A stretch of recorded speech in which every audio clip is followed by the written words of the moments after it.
So buy-in, how are you going to get the people in the office to buy into these changes that you want to make when you become, if and when you become the next state attorney?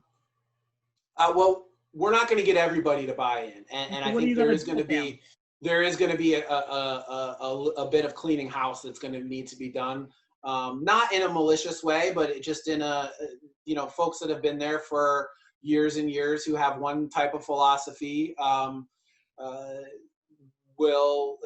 not going to fit well in our administration.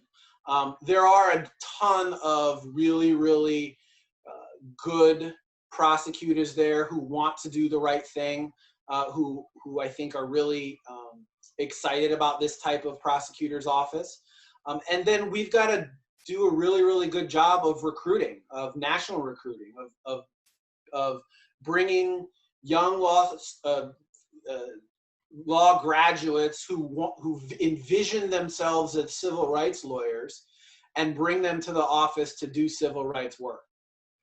And what are you going to do? Salary is another thing that that people are concerned about. So what can you do about salaries, and how can you keep more experienced attorneys to stay in the office?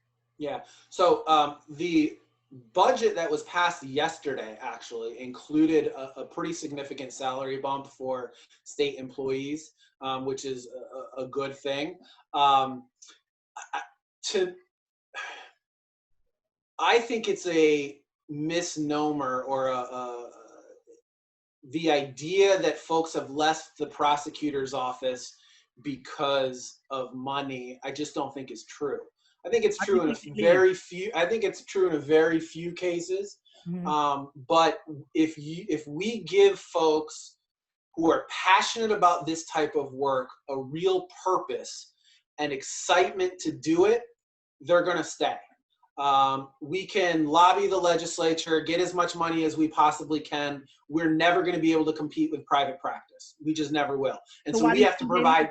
So we have to provide something different, and that different is, if you want to do civil rights work and really help your community, this is the best place to do it. Okay, so does that mean that you'll lobby to try to get their money, or you think the salary? Of course.